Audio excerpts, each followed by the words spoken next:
ശ്രീനാരായണ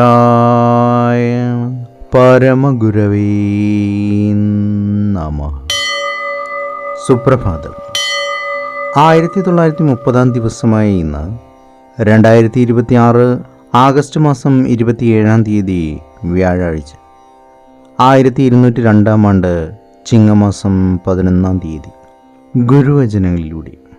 ഗൃഹനായിക സൽഗുണവതിയും ഭർത്താവിലും ഈശ്വരനിലും ഭക്തി ബഹുമാനാദരങ്ങളും ഉള്ളവളാണെങ്കിൽ കുടുംബം എത്ര തന്നെ ദാരിദ്ര്യം പ്രാപിച്ചതായാലും ക്രമേണ ഐശ്വര്യസമ്പൂർണമായി ഭവിക്കുക തന്നെ ചെയ്യും. ശ്രീനാരായണ ഗുരുദേവൻ. ശ്രീ നടരാജ ഗുരു എഴുതിയ ഗുരുവിൽ എന്ന പുസ്തകത്തിൽ മധുരസ്മരണകൾ എന്ന് വിവരിക്കുന്നതിൻ്റെ 4ാം ഭാഗമാണ് ഇന്ന് അവതരിപ്പിക്കുന്നത്. പാരസ്പര്യമുള്ള എതിർകോടികളിൽ നിന്നുകൊണ്ട് ഇങ്ങനെ സത്യത്തെ സമീപിക്കുന്ന രീതി ഉപനിഷത്തുകളിൽ കാണാം.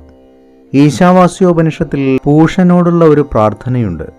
ആരാധിക്കുന്ന ഭക്തന്റെ ദൃഷ്ടിയിൽ ആ പൂഷൻ കല്യാണ കളേബരനാണ്. സൂര്യന്റെ രൂപത്തിലാണ് പൂഷനെ ഭക്തൻ കാണുന്നത്. എന്നാൽ ഒരു വീണ്ടുവിചാരം നടത്തിയിട്ടെന്ന പോലെ ഭക്തൻ പറയുന്നു, നിന്നിൽ നിൽക്കുന്ന പുരുഷാകൃതി ഏതാണ്, അതാണ് ഞാൻ. വിശ്വാത്മാവായിരിക്കുന്ന പൂഷനും ജീവനായിരിക്കുന്ന പൂഷനും പരസ്പര അംഗീകാരം കൊണ്ട് ഏകീഭവിക്കുകയാണിവിടെ ചെയ്യുന്നത്. സത്യത്തിൻ്റെ ഭിന്നമുഖങ്ങൾ വന്ന് ഏകീഭവിക്കുന്ന അദ്വൈതസ്ഥാനമായി ഈ ഗോവിന്ദഗുരുവിനെ കാണുന്ന ശങ്കരാചാര്യരും ഈ പറഞ്ഞ പൗരാണികമായ അദ്വൈത ജ്ഞാന പ്രതിപാദന രീതി തന്നെ അംഗീകരിച്ച് അനുവർത്തിക്കുന്നു എന്നേയുള്ളൂ.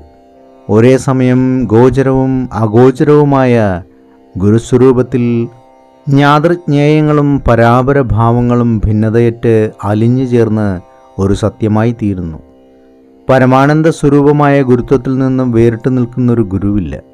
നിരപേക്ഷവും നിരഞ്ജനവുമായ ഈ ഗുരുത്വം തന്നെയാണ് നിത്യസത്യം. അതിൻ്റെ ദിവ്യ സാന്നിധ്യത്തിൽ സ്ഥൂല നേത്രങ്ങൾ കൊണ്ട് കാണാവുന്നതും ജീവിച്ചിരിക്കുന്ന ഗുരുവിൻ്റെ സ്ഥൂലഭാവം ആനുഷാംഗികം മാത്രം. ഈ ഗുരുവാണ് വേദാന്തത്തിൽ അർത്ഥമാക്കുന്ന അദ്വൈത രഹസ്യത്തിൻ്റെ പ്രതിനിധി. ഏവർക്കും നന്മ നിറഞ്ഞൊരു സുദിനമായിരിക്കട്ടെ എന്ന് ആശംസിച്ചുകൊണ്ട് നിർത്തുന്നു. നന്ദി, നമസ്കാരം. ഗുരുധർമ്മം ജയിക്കട്ടെ. ശബ്ദം നൽകിയത് സുജീഷ് മഹേശ്വരി.